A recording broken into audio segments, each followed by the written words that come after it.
آج عشق کی اس محفل میں ہم ذکر کریں گے نامور صحابی رسول حضرت عبداللہ بن عمر بن حرام رضی اللہ تعالی عنہ کا، جو ایک خاندانی رئیس تھے اور جن کا شمار مدینے کے ثروت مند افراد میں ہوتا تھا، لیکن وہ بہت زیادہ سخی بھی تھے۔ مسکینوں کو اتنا کھلاتے پلاتے تھے کہ ان کی اپنی دولت کا کثیر حصہ انہی پر صرف ہو جاتا تھا، اور صاحب جائیداد ہونے کے باوجود آپ پر قرض چڑھا رہتا تھا۔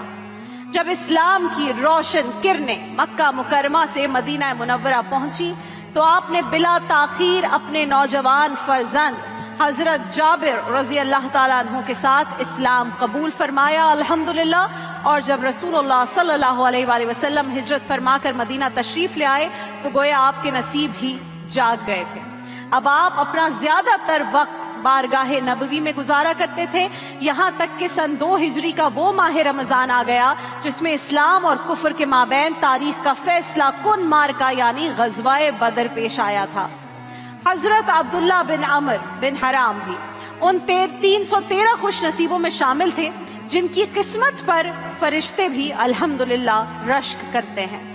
شہادت تو ہمیشہ سے آپ کی آرزو تھی اور آپ ہمیشہ شہادت کی جستجو میں ہی رہتے تھے۔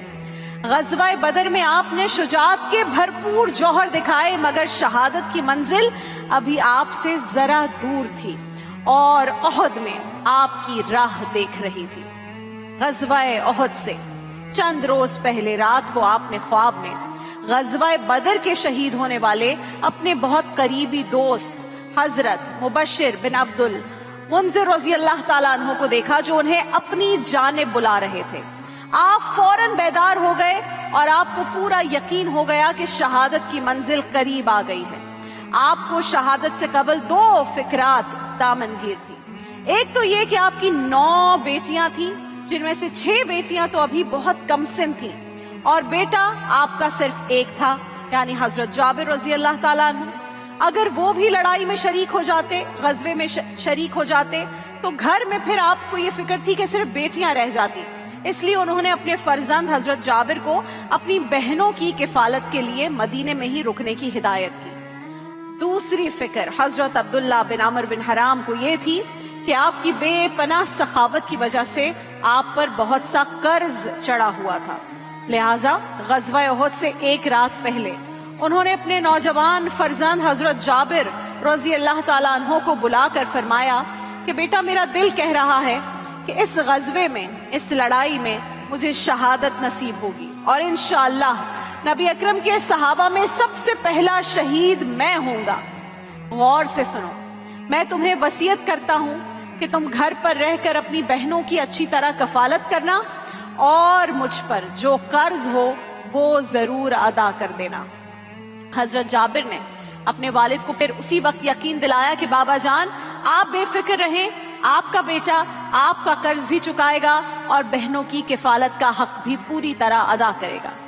بیٹے کی یہ بات سن کر حضرت عبداللہ نے ان کا ماتھا چوما اور بےتابی سے اب صبح کا انتظار کرنے لگے۔ اتنا شوق شہادت، اتنا عشق رسول، کیونکہ یہ وہ صبح تھی کہ جب احد کا معرکہ برپا ہونا تھا۔ یہ وہ صبح تھی جس کی آپ مدت سے انتظار کر رہے تھے۔ جنگ کا آغاز ہوتا ہے۔ حضرت عبداللہ بن عمر بن حرام ہر شے سے بے نیاز ہو کر مشرکوں کو قہر خداوندی بن کر ان پر ٹوٹ پڑے اور بہت سے کافروں کو جہنم رسید کر دیا۔ حضرت عبداللہ بڑی بہادری کے ساتھ داد شجاعت میں مصروف تھے کہ مشرکوں نے، بدبختوں نے آپ کے دائیں بازو پر ایسا کاری وار کیا کہ آپ کا بازو کٹ گیا، اور بتایا جاتا ہے کہ صرف ایک نس سے وہ بازو لٹکا ہوا تھا۔ اسی عالم میں کسی نے یہ افواہ پھیلا دی کہ خدا نہ خواستہ اللہ کے نبی شہید ہو گئے ہیں۔ اب آپ سچے اور پکے عاشق رسول یہ خبر سن کر اپنا درد بھول گئے۔ حضرت عبداللہ ایک دم اٹھ کر کھڑے ہو گئے، اِنَّ لِلَّهِ وَإِنَّ إِلَيْهِ راجعون پڑھا، اور بائیں ہاتھ سے اپنے دائیں بازو کو اپنی اس نس سے جس سے وہ لٹکا ہوا تھا اکھاڑ کر پھینک دیا، اور کہا کہ اگر اللہ کے نبی شہید ہو گئے ہیں تو پھر اس کا مطلب یہ ہے کہ اب دین کا کام ہمارے ذمہ آ گیا ہے۔ اللہ ہم سے بہت سخت سوال کرے گا۔ یہ کہہ کر آپ نے اپنے بائیں ہاتھ میں تلوار تھامی اور اللہ اکبر کہتے ہوئے دشمنوں پر ٹوٹ پڑے، مگر زخمی بازو سے اس قدر خون بہ رہا تھا کہ اس کی وجہ سے آپ گر گئے اور پھر اٹھ نہ سکے، اور اسی حالت میں جام شہادت نوش فرمایا، اور اس طرح آپ کی شہادت کی دیرینہ آرزو پوری ہو گئی۔ اللہ اکبر۔ جنگ ختم ہوئی تو احد کے میدان میں رسول اللہ کے 70 جانثاروں کے جسد خاکی دور دور تک بکھرے ہوئے تھے، اور ان میں حضرت عبداللہ بن عامر بن حرام کا جسد اقدس بھی موجود تھا، جس کی بہت ہی بری طرح بے حرمتی کی گئی تھی۔ لڑائی ختم ہوئی تو مسلمانوں نے لاش پر کپڑا ڈالا۔ جب شہداء کی میتیں تلاش کرتے کرتے حضرت عبداللہ کے بیٹے حضرت جابر وہاں پہنچے تو اسی دوران حضرت عبداللہ کی بہن حضرت ہند بنت عمر رضی اللہ تعالی عنہا بھی وہاں پر پہنچ گئی۔